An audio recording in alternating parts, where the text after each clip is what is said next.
we're not doing this for us.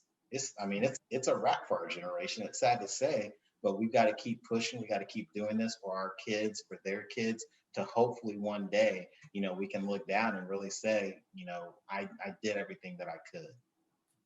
At least Yeah, we it's not vote. We easy. voting, Matt. So give us some credit. We're voting now.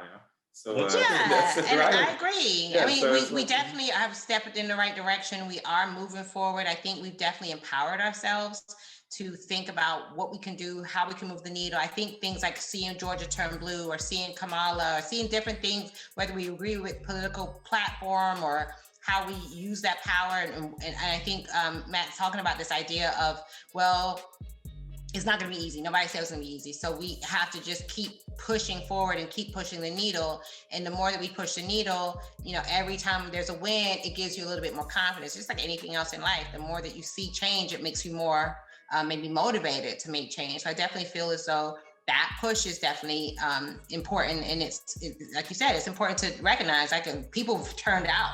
People know that, hey, my voice is powerful. My vote is powerful. My voice will get counted. Stacey Abrams did a phenomenal job showing that, hey, we can mobilize. We should not be overlooked. And to a certain extent with Matt, what you said is really fair. Okay, we're mobilizing, but who are we mobilizing for? What is this person's platform? What have they done?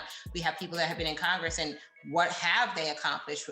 Whose needs? And that's why I think a lot of it is going to happen at the local level. Like what you talked about, it's like getting involved with school board, getting involved with local politics to try to move the needle there. And once we move the needle there, then we can look at the national stage. I think sometimes we kind of like focus on the national, and then we forget that these are communities that we live in, and what's happening here locally that we can have influence over, so that we can make sure that we do try to move the needle and push change. So there's a lot to be done. And like you said, it's not going to happen overnight. We can groom that person at the local level and put them in a position at the national level. And so that's why I say it starts at a very infantile stage, where we can do that early and put that person in a good position.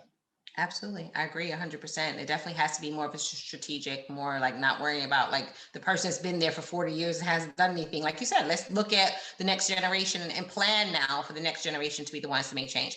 In about 20 years, I think 2045, majority of young people in this country are going to be people of color. So we're going to have Black and brown young folk that are going to be in the majority.